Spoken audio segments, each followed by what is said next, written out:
akan ada banyak kesaksian ya. Nanti yang akan memuliakan nama Tuhan kita. Amin. Haleluya. Saudara, kita harus berjalan di dalam suatu kebiasaan yang kebiasaannya bukan kebiasaan yang buruk, tapi kebiasaan yang baik, yaitu di mana kita harus selalu bergaul dengan Tuhan. Walk in habitual fellowship with the Holy Spirit. Itu kalau kita tidak pernah melatih atau kita tidak pernah melakukannya, itu akan sukar.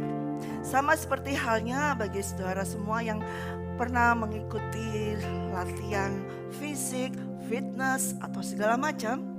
Ya. Pertama, demikian halnya saudara di dalam kita menjalin hubungan dengan Tuhan. Ya. Kalau kita hanya sekali waktu, hanya sekali-sekali, ya bisa sih seperti itu. Apalagi kita menjalin kalau misalnya hubungan dengan seseorang yang kita bisa lihat, katakanlah suami, istri, ya ketemu setiap hari. Itu pun kalau tidak dijalin, ada hubungan, itu akan ada suatu kerenggangan, begitu kan? Ya, akan ada suatu kerenggangan. Itu yang bisa ketemu muka, yang kita bisa ajak bicara, yang kita bisa ajak makan, itu pun kadang-kadang bisa ada suatu kerenggangan. Apalagi kita bergaul dengan yang tidak bisa kita lihat. Gampang atau sukar?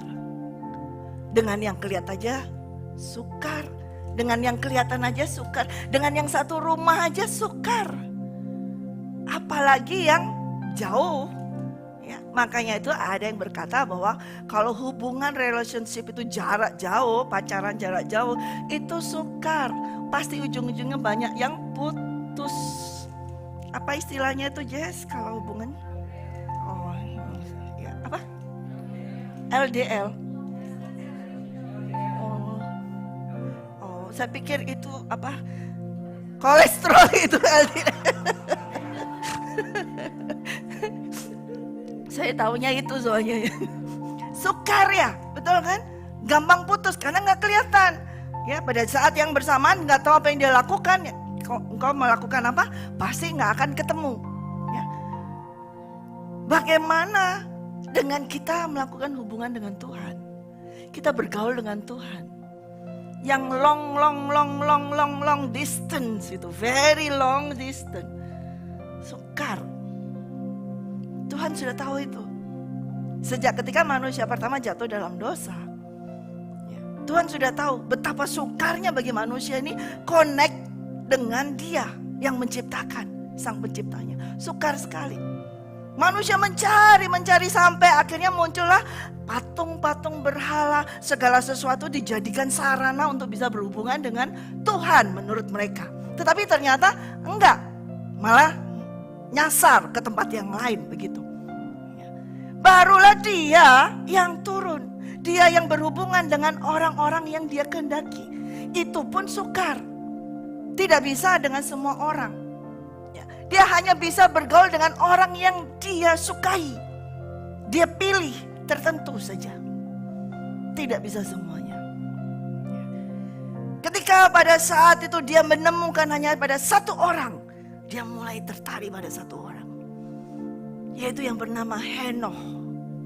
Seorang yang bernama Henokh, dia tertarik kepadanya. Henokh pada saat itu dia baru berusia berapa? 65 tahun.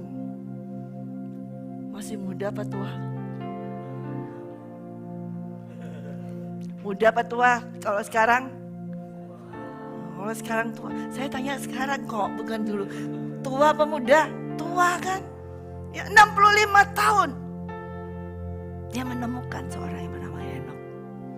Pada saat itu dia memiliki seorang anak. Coba kita buka dalam Kejadian 5 ayat 22 hingga ayat 21 hingga 23. Kejadian 5 ayat 21 hingga 23.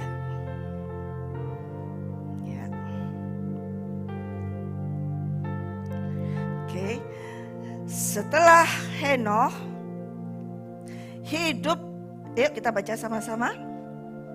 1, 2, 3. Setelah Henokh hidup 65 tahun, ia memperanakan Metusalah. Dan Henokh bergaul dengan Allah selama 300 tahun lagi.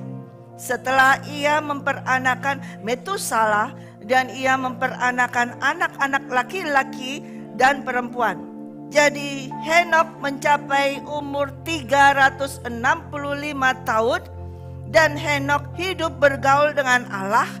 Lalu ia tidak ada lagi, sebab ia telah diangkat oleh Allah. Amin. Ya. Ketika Tuhan menemukan Henokh pada usia 65 tahun, dia sudah memiliki seorang anak bernama Metusalah. Dan kemudian setelah itu Tuhan menjalin hubungan dengan Henokh ini. Dan Henokh pun menjalin hubungan dengan Tuhan. Saya percaya jalinan hubungan Tuhan dengan Henokh dengan Tuhan pada saat itu much more easy than now. Lebih sangat mudah pada saat itu daripada sekarang. Karena tahun itu belum ada namanya HP. Tahun itu belum ada namanya internet. Belum ada IG, belum ada apa, ada di medsos, begitu enggak ada. Jadi dia bergaul, keluar rumah langsung dia bergaul dengan Allahnya, kemudian bergaul lagi setiap hari demikian. Tapi dia bergaul dengan istrinya juga loh.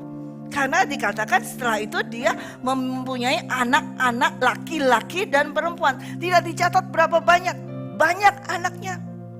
Berarti Henokh ini tidak hanya bergaul dengan Allah saja, tapi Henokh ini bergaul dengan istrinya. Kalau nggak bergaul dengan istrinya nggak mungkin punya anak kan? Pasti bergaul dengan istrinya. Artinya dia menjalankan kehidupan setiap harinya seperti layaknya setiap manusia biasa. Dan Tuhan tahu kebutuhan daripada Henokh ini. Dia masih memiliki istri. Tuhan tahu. Dan Tuhan tahu kebutuhan daripada istri daripada Henokh ini. Tuhan tahu. Dan Tuhan mengizinkan Henokh tetap bergaul dengan istri dan anak-anaknya. Tetapi Henokh tidak meninggalkan pergaulannya dengan Tuhan. Dia terus bergaul. Dan kalau Alkitab mencatat angka 300 tahun, itu betul-betul 300 tahun saudara. Bukan nolnya dikurangin, enggak lah, betul-betul 300 tahun. Ya. Ketika itu dikatakan Henokh mencapai umur 365 tahun. Dan Henokh hidup bergaul dengan Allah. Jadi selama itu dia bergaul dengan Allah, sungguh-sungguh dia bergaul. Dia bergaul dengan Allah selama 300 tahun. Sedikit, banyak, pendek, panjang, sebentar, lama. 300 tahun? Lama? Enggak. Setahun sekarang cepat sekali. Enggak terasa setahun. Kayaknya baru tahun lalu kita merayakan Natal. Ini sudah sekarang masuk bulan Juni. Sebentar lagi saudara kita akan merayakan Natal lagi. Ya. Cepat waktu itu. Tidak terasa. Sangat cepat. Jadi 300 tahun itu tidak terasa. Cepat sekali. Karena dia apa? Menjalin hubungan terus menerus. Terus bergaul. Dengan orang, kalau menjalin hubungan dengan seseorang yang engkau cintai, lama, pendek, atau bosen gak sih? Belum tentu. Yang punya suami istri menjawabnya agak ragu-ragu. Enggak, karena ada pasangannya di sini. Jadi kayaknya kurang yakin gitu loh, ya kan? Nggak yakin gitu. Berapa lama di sini yang sudah menikah? Paling banyak berapa lama usia pernikahannya? 20, 17, ada yang berapa? 22, 50 belum toh? Belum ada yang 50 tahun kan pernikahan? Belum kan? Baru 20 tahun sudah mulai sama.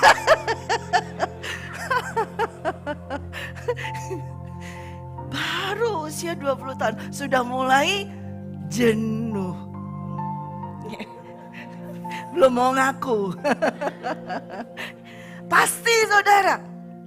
Tapi bayangin Henokh ini 300 tahun bergaul dengan Allah Bapa. Yang tidak kelihatan loh. Nggak kelihatan bentuknya kayak gimana. Ya kan? Sukar kalau hubungan dengan orang yang tidak bisa kita lihat. Apalagi ya, yang tidak bisa ngomong langsung face to face kayak begini, bercanda seperti ini, sukarnya luar biasa. Bagaimana coba bayangkan saya terus kemarin ya mendapatkan ini, coba saya bawa Roh Kudus. Seperti apa toh pergaulannya Henokh itu dengan Tuhan?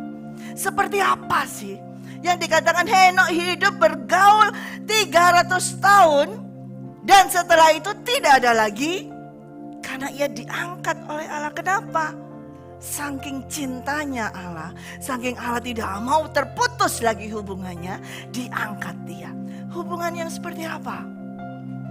Saya yakin suatu hubungan yang very very special.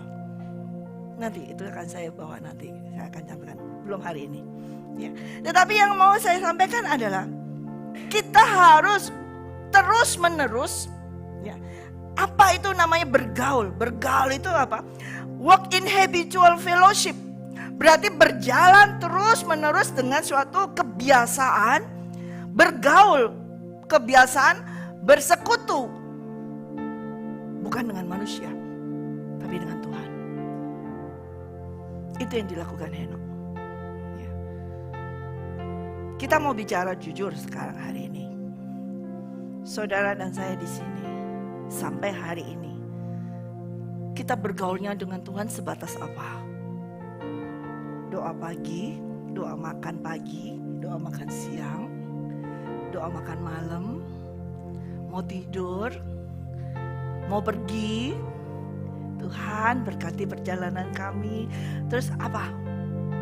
Apakah itu sudah bisa dikatakan suatu pergaulan? Tidak. Yang dikatakan suatu pergaulan bukan seperti itu.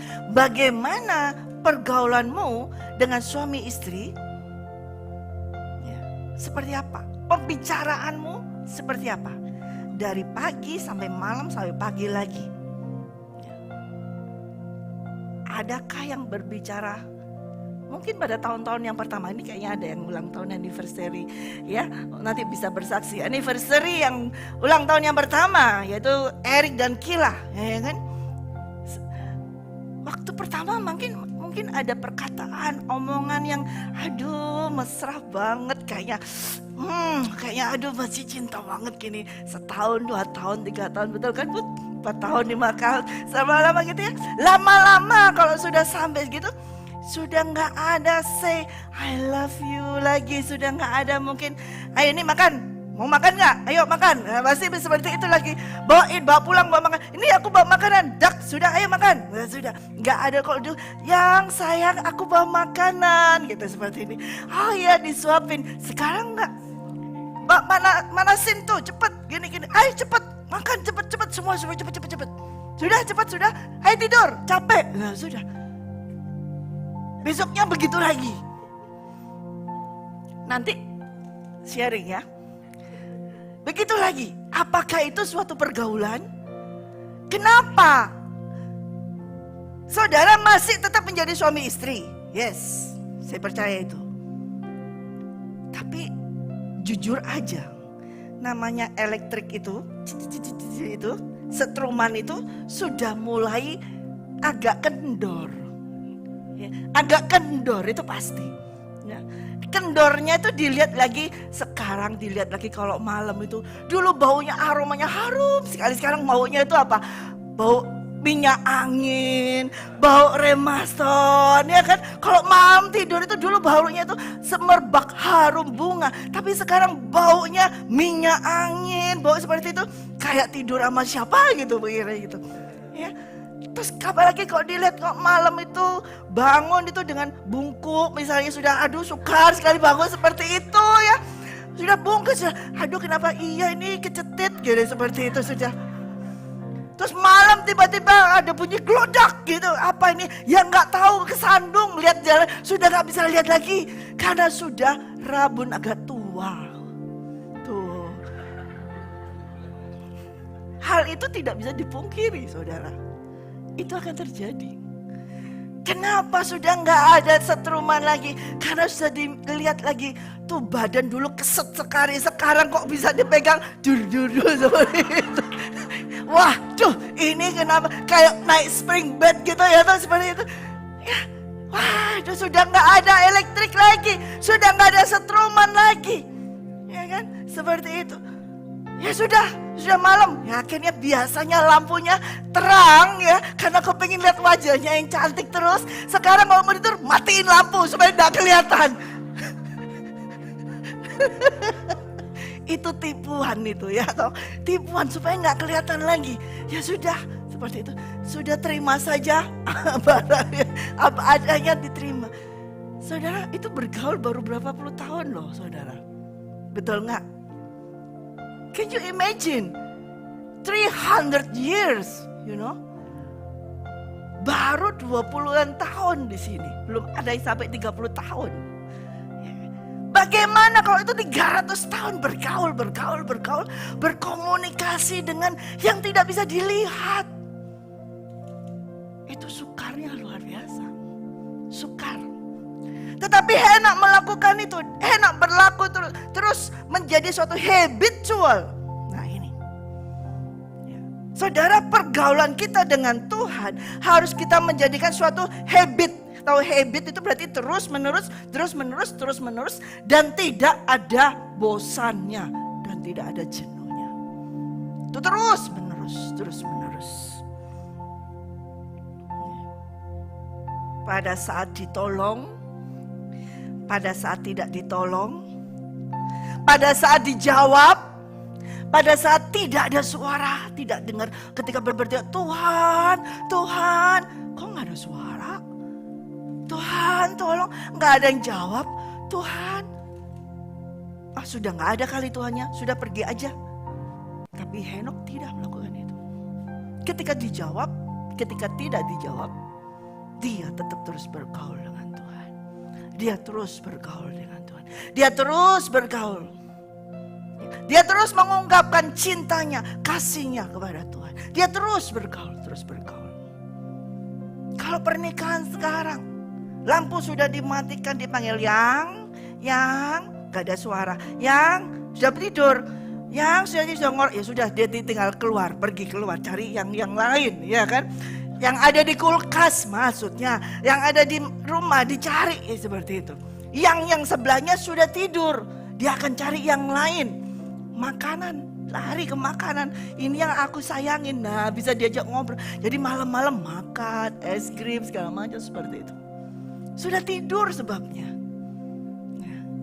Ketika kita berkata, Tuhan, dia tidak menjawab. Itu akan terjadi loh saudara, di hubungan kita yang ke depan. Kalau kita terus hidup bergaul dengan Tuhan. Tidak setiap hari dia menjawab saudara. Tidak setiap saat dia menjawab saudara. Tidak setiap saat dia langsung memeluk saudara. Tidak setiap saat dia langsung muncul seperti itu. Tidak setiap saat. Kalau yang satu rumah aja masih bisa dicari. Tapi kalau ini gak kelihatan. Di mana Tuhan? Kita bisa lost sometimes. Kita bisa, Tuhan ini ada gak? Tuhan ini benar gak sih? Gimana sih Tuhan seperti itu? Yes. Itu akan kita alami. Saya pun demikian di dalam berjalan bergaul dengan Tuhan. Mengalami seperti hal seperti itu. Kayaknya dipanggil, kayaknya Tuhan nggak ada sih. Roh Kudus di mana? Kayaknya di mana sampai saya, Roh Kudus, ayo di mana? Tuhan di mana? Kok nggak ada suara? Tapi bukan berarti ketika dia tidak menjawab, tidak ada suara, tidak ada suatu gerakan, tidak ada suatu move, bukan berarti dia tidak ada di dalam kehidupan kita. Ini yang seringkali membuat kita langsung meninggal. Bukan kehendaknya dia, bukan pikirannya Tuhan. Nah kalau kita hidup seperti itu, dengan Tuhan, belum bisa dikatakan kita bergaul dengan Tuhan. Bergaul, walk in habitual fellowship with God. Artinya dia bergaul sepenuhnya, bergantung hanya kepada Tuhan saja. Seperti saat itu, setelah dari Henok, Tuhan menemukan lagi. Karena Tuhan angkat itu Henok, angkat, tidak ada lagi di dunia, rapture dia. Karena dia begitu, Tuhan Allah Bapa begitu menghormati suatu hubungan fellowship, suatu pergaulan yang sangat intim seperti itu dihormati, dan Henok langsung diangkat. Setelah itu dia perlu lagi mencari orang yang mau bergaul dengan dia di bumi ini. Dan dia mencari lagi. Baru dia menemukan yang namanya Musa. Musa dia temukan. Dia suruh Musa untuk naik ke gunung. Karena dia tahu tidak bisa bergaul dengan siapa saja saat itu, tidak bisa. Apalagi bangsa Israel dibawa perbudakan, mentalnya sudah dihancurkan, semuanya pikirannya sudah ditindas. Maka tidak akan bisa punya pikiran yang seperti dia. Tidak akan bisa berkomunikasi dengan dia. Dia mencari satu orang saja. Dan dia tahu dan sudah ditentukan sejak Musa dari rahim ibunya. Tuhan sudah tahu, aku akan berfellowship, berhubungan dengan Musa. Sehingga Tuhan mengizinkan kelahiran Musa ada di suatu istana. Karena mulai di situ mulai diarahkan, tidak dibawa suatu perbudakan. Kalau Musa muncul dari perbudakan, mentalnya sudah pasti bobrok, mentalnya hancur. Jadi Musa harus dimasukkan di istana supaya dia dididik secara kerajaan, supaya dia tahu bagaimana berhubungan dengan raja di atas segala raja. Dari kecil Musa dididik oleh anaknya Firaun secara kerajaan. Dipakaikan semua pakaian kerajaan, ritual semuanya, walaupun itu adalah orang Mesir, tetapi sistem dari kerajaan, dia dididik, kamu anak raja. Bagaimana tutur kata kepada raja berbicara, mulai dididik. Sampai usia pada waktu yang sudah Tuhan tentukan sudah cukup, dia ada di situ. Sekarang dia harus masuk dalam pendidikanku, karena dia harus bergaul dengan aku, bukan dengan Firaun. Musa harus bergaul dengan aku, bukan dengan Firaun. Oleh karena itu Tuhan gerakan Musa untuk keluar dari istana tersebut. Saya tidak perlu menceritakan, sudah tahu semua tentang cerita Musa. Sampai dia dibawa ke padang gurun. Out of nowhere, tiba-tiba suddenly there's a fire in the bush. Ada kebakaran di semak belukar. Dia mulai bingung. Ini gak ada api, gak ada apa segala. Tiba-tiba ada ini. Dan ketika dia mau mendekat, ada suara berbicara. Itu adalah holy ground. Kamu harus tanggalkan kasutmu. Di kerajaan yang dia dibesarkan, tidak pernah dia menanggalkan kasutnya. Kalau menanggalkan kasut itu adalah seorang budak. Tapi sebagai keturunan kerajaan tidak boleh menanggalkan kasutnya. Tapi di sini Tuhan mendidik. Kamu harus bergaul dengan caraku. Kamu bergaul dengan aku adalah raja. Tanggalkan kasutmu. Baru dia menanggalkan kasutnya. Dan dia bertanya, who are you? Siapa engkau? Dan dia berkata, I am who I am. Aku adalah aku. Lebih daripada kerajaan, lebih daripada raja yang besar di bumi saat itu. I am who I am. Dari situ Musa mengenal kembali, menjalin hubungan dengan I am who I am, yaitu Tuhan Allah Bapa. Dia baru tahu, oh ini. Walaupun tidak bisa dia lihat, Firaun dia tahu. Dia mau ketemu Firaun bisa masuk ke ruangannya, tapi saat ini dia nggak ada. Yang dia lihat cuman kayak api membakar semak, tapi semak itu tidak terbakar. Kok aneh? Seperti itu. Dan dia baru tahu itu adalah Tuhan Allah Bapa. Sejak saat itu Musa mulai mengalami habitual fellowship with God. Dia mulai berjalan terus menerus dengan menjalin hubungan dengan Tuhan Allah Bapa. Dia berbicara, ada suara dia dengar, dia bertanya, dijawab, kemudian dia perintah, itu bergaul terus, bergaul. Sampai Tuhan diperintahkan kepada Musa, bawa sekarang bangsaku keluar dari Mesir. Bawa mereka untuk ke suatu tempat yang akan aku tunjukkan kepadamu. Pada saat itu Musa mulai kembali. Yang benar Tuhan. Masa aku yang harus bawa bangsa itu? Itu bahasa besar. Tuhan, aku gak bisa ngomong. Nah, banyak orang, aku gap seperti itu. Musa menyampaikan hal itu kepada Tuhan. Kembali iblis mulai masuk ke dia. Kamu ngapain? Siapa lu? Lu gak bisa ngomong. Nah itu, dan Tuhan berkata, kalau kamu menjalin hubungan dengan aku tidak membutuhkan kelemahanmu. Dan aku tidak membutuhkan kehebatanmu. Untuk menampakkan who I am, siapa aku tidak butuh orang yang hebat. Juga tidak butuh orang yang tidak punya kehebatan, punya kelemahan. Untuk menunjukkan siapa aku, kamu bergaul dengan siapa aku ini, yaitu I am who I am. Yang dibutuhkan adalah, kamu mau gak? Mau gak? Masih berdalih lagi, gak bisa Tuhan gini-gini, aku gak bisa ngomong. Sampai membuat Tuhan marah. Yang buat lidahmu itu siapa? Mulai dia ngungkit lagi. Yang menciptakan kamu siapa? Lidahmu yang kamu buat itu siapa? Emangnya kamu yang buat itu ayah ibumu? Yang membuat itu siapa? Tuhan mulai menunjukkan.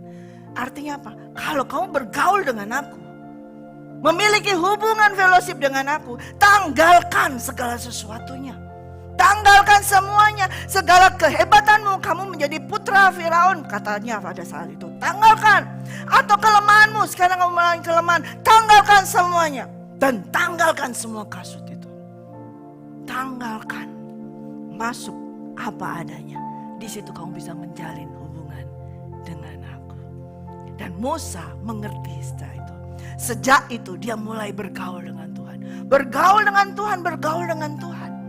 Sampai akhirnya bangsa Israel dibawa keluar.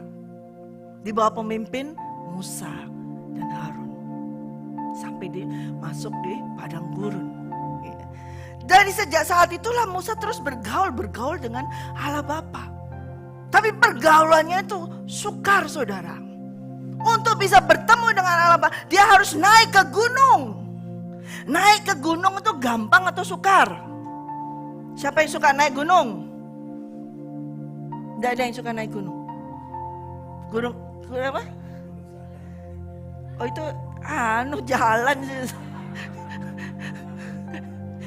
Toko buku. Gunung Sungguhan belum ada yang naik Gunung Sungguhan. Nah, sukar. Tapi Musa harus bertemu dengan Tuhan. Bukan di semak belukar tadi itu, yang bisa tiba-tiba ada api, itu nggak ada. Tuhan kata kamu harus naik ke gunung untuk ketemu aku. Emang waktunya bisa sehari naik ke gunung. Kalau gunung sehari bisa, gunung Agung bisa. Tapi kalau gunung Sinai yang Tuhan perintahkan kepada Musa, nggak bisa. Sukar. Dan setelah dia naik, dia harus apa? Mau turun lagi? Nggak bisa, tunggu di situ 40 hari, 40 malam. Nggak makan, nggak minum. Bergaul dengan Tuhan, berbincang dengan Tuhan. Nggak sekali loh, 40 hari, 40 malam. Turun lagi, urus itu bangsa. Kemudian Tuhan mau bicara, kamu naik lagi. Emangnya kayak naik BK aja, naik dari lantai 1 ke sini. Sudah mulai, aduh ampun gitu ya BK ya. Ampun sama BK saya juga kok ya. Aduh saudara, ini baru 4 lantai. Ya kan? Ini Musa suruh naik turun ke gunung, naik lagi turun. turun urus bangsamu. Aku mau bicara. Ketika Tuhan mau bicara dengan Musa, kamu harus naik lagi. 40 hari, 40 malam. Berkali-kali. Kalau sudah naik ke atas nggak ada makanan, Budi dan Twist, nggak ada makanan. 40 hari, 40 malam nggak ada makanan. Itu naik sana. Berhadapan muka dengan Tuhan. Terus seperti itu. Tidak ada. Tapi dia bergaul terus, bergaul. Ya, terus bergaul. Ya. Kemudian kita melihat bagaimana hubungan Musa dengan Tuhan. Ya. Gak sehari, 2 hari, 40 hari. Memang tidak selama hubungan daripada Henokh dengan Tuhan Allah Bapa. 300 tahun, 365 tahun. Umur Musa 120 tahun. Tapi dikurangi ketika dia umur 40 tahun di Mesir, di istana Firaun. Cuman tinggal berapa? 120 kurangi 40, cuman 80 tahun. 80 tahun dia bergaul dengan Tuhan. Hanya sebatas 80 tahun. Kita buka di dalam Keluaran 24. Keluaran 24 ayat 12. Ya, Keluaran 24 ayat 12. Tuhan berfirman kepada Musa, naiklah menghadap aku ke atas gunung dan tinggallah di sana. Maka aku akan memberikan kepadamu loh batu, yakni hukum dan perintah yang telah kutuliskan untuk diajarkan kepada mereka. Lalu bangunlah Musa dengan Yosua abdinya. Maka naiklah Musa ke atas gunung itu. Perintahnya adalah naiklah menghadap aku ke atas gunung dan tinggallah di sana. Jadi naik dan tinggal. Bukan naik terus turun. Naik dan tinggal. Ya. Selama 40 hari. Begitu. Ya, dia naik dan tinggal. Terus. Hanya Musa saja bergaul. Hanya Musa. Tidak boleh yang lain. Hanya Musa. Ya. Lalu kita lihat lagi. Ya.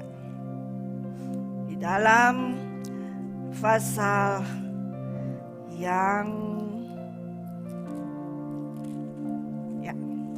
ke-33. Ya, di sana dia tinggal bersama dengan Tuhan. Ya, bergaul, terus bergaul. Ya, naik lagi. Ya, sampai ketika Tuhan memberikan perintah. Ya, Tuhan memberikan perintah, 10 perintah itu kepada Musa berupa loh batu. Tapi pada saat bersamaan itu juga apa yang sedang terjadi di bawah di bangsa Israel, yaitu pemberontakan di mana mereka membuat apa? Lembu emas. Sehingga Musa harus apa? Dia turun, dan karena dia melihat bangsa itu jadi brutal seperti itu, dihancurkannya 2 loh batu tersebut. Sehingga Tuhan minta Musa untuk naik lagi. Masuk lagi. Ya. Untuk berbicara. Tuhan mau menyampaikan lagi supaya ditulis lagi. Terus menerus 40 hari, 40 malam. Terus menerus. Ya, kita coba lihat di dalam Keluaran 34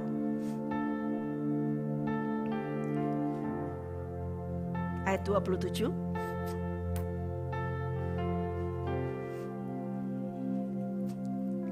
Berfirmanlah Tuhan kepada Musa, tuliskanlah segala firman ini, sebab berdasarkan firman ini telah kuadakan perjanjian dengan engkau, dengan Israel.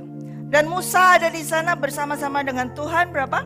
40 hari 40 malam lamanya, tidak makan roti dan tidak minum air. Dan ia menuliskan pada loh itu segala perkataan perjanjian, yakni ke-10 firman. Ketika Musa turun dari gunung Sinai, kedua loh hukum Allah ada di tangan Musa. Ketika ia turun dari gunung itu, tidaklah ia tahu bahwa kulit mukanya bercahaya, oleh karena ia telah berbicara dengan Tuhan. Ketika Harun dan segala orang Israel melihat Musa, tampak kulit mukanya bercahaya. Maka takutlah mereka mendekati dia. Tetapi Musa memanggil mereka. Maka Harun dan segala pemimpin jemaah itu berbalik kepadanya, dan Musa berbicara kepada mereka. Sesudah itu mendekatlah segala orang Israel, lalu disampaikannya lah kepada mereka segala perintah yang diucapkan Tuhan kepadanya di atas gunung Sinai. Setelah Musa selesai berbicara dengan mereka, diselubunginya lah mukanya. Tetapi apabila Musa masuk menghadap Tuhan untuk berbicara dengan dia, ditanggalkannya selubung itu sampai ia keluar. Dan apabila ia keluar, dikatakannya kepada orang Israel apa yang diperintahkan kepadanya. Apabila orang Israel melihat muka Musa, maka kulit muka Musa bercahaya. Muka Musa menyelubunginya dengan kembali sampai ia masuk menghadap untuk berbicara dengan Tuhan. Jadi ini pergaulan Tuhan dengan Musa, Musa dengan Tuhan. Memang berbeda dengan Henok. Kita nanti mau banyak belajar dari orang-orang yang bergaul, ya, yang bergaul dengan Tuhan. Tadi kita belajar dari Henok, selintas, nanti mungkin akan lebih dalam lagi. Tapi saat ini dengan Musa, ya, berbeda dari short time-nya, waktunya sudah berbeda. Kalau Henok 300 tahun, Musa hanya 80 tahun, bergaul terus ber 80 tahun. Ya. Dan Musa bergaul tidak bisa di perkemahan di padang gurun itu. Dia harus naik mendaki gunung Sinai. Terus naik ke gunung Sinai.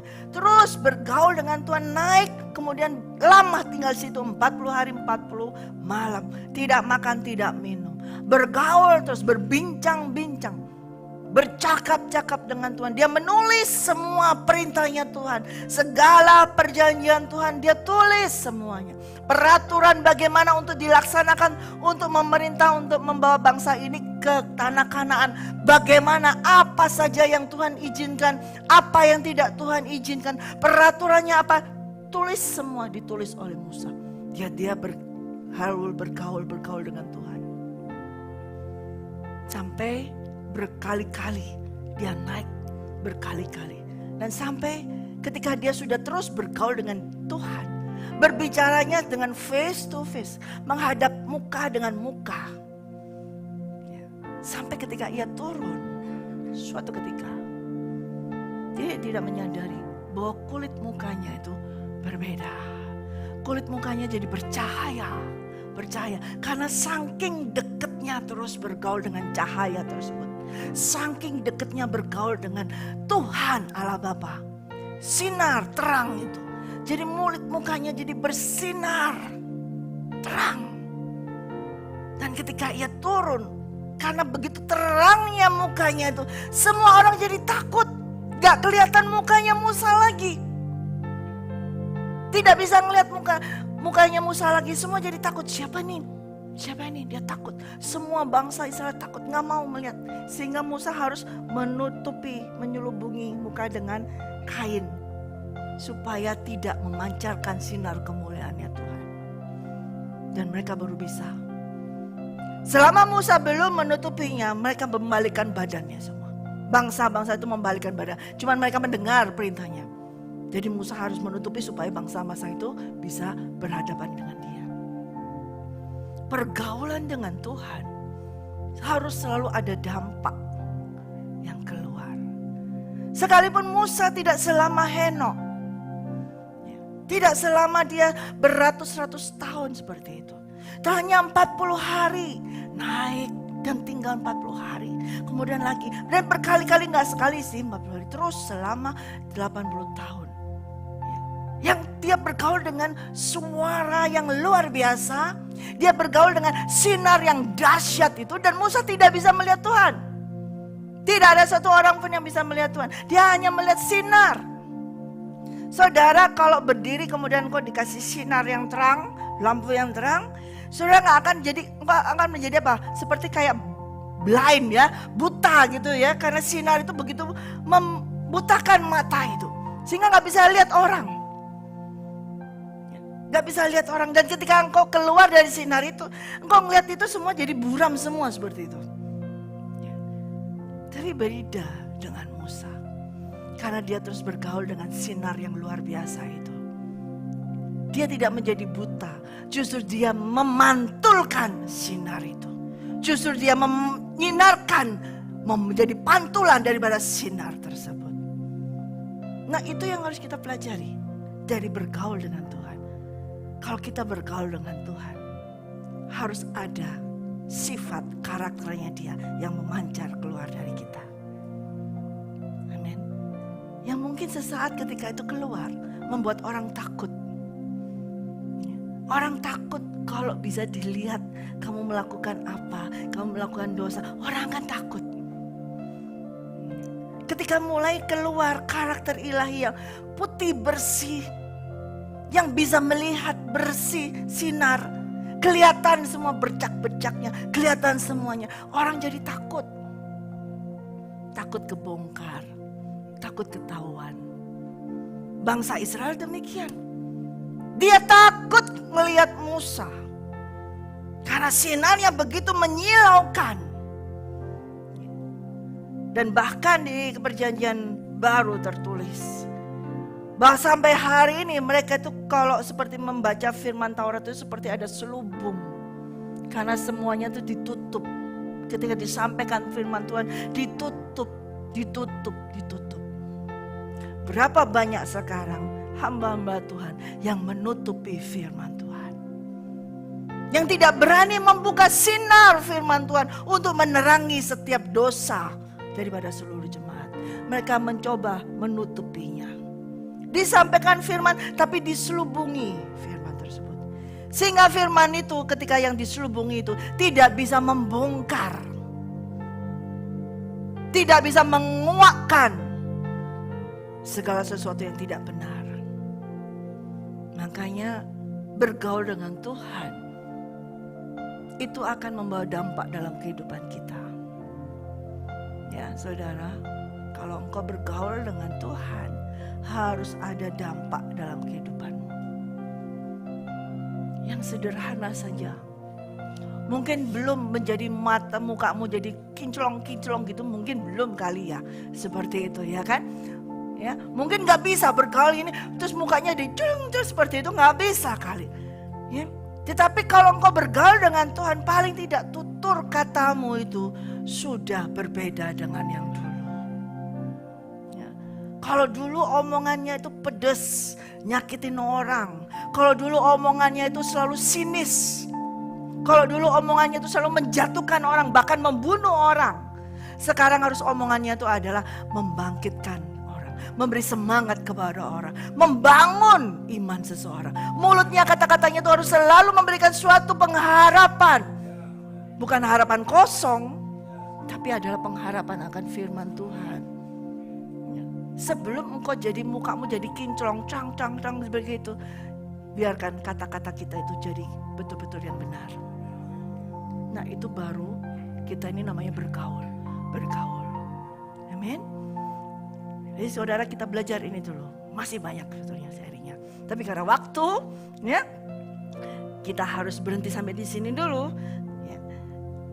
Jadi kita mau bergaul dengan Tuhan. Amin. Bergaul dengan Tuhan itu sesuatu yang harus loh. Kalau memang di dalam kita ada roh Allah, kita harus bergaul dengan Tuhan. Amin. Dan kalau orang tidak mau bergaul dengan Tuhan, pasti di dalamnya bukan roh Allah. Ya kan? Pasti ada sesuatu yang membuat dia ngapain, gak usah. Nah itu pasti ada roh manusianya. Ya, bisa ada roh iblis atau bisa jadi seperti itu. Tapi kalau kita ini dikuasai oleh roh Allah, roh Kristus, pasti setiap hari kita akan bergaul dengan dia. Bergaul dengan dia. Ya. Oke, nanti kita akan bicara lebih lanjut lagi. Amin. Mari kita mau bangkit berdiri dan saudara, saat saudara bergaul dengan Roh Kudus,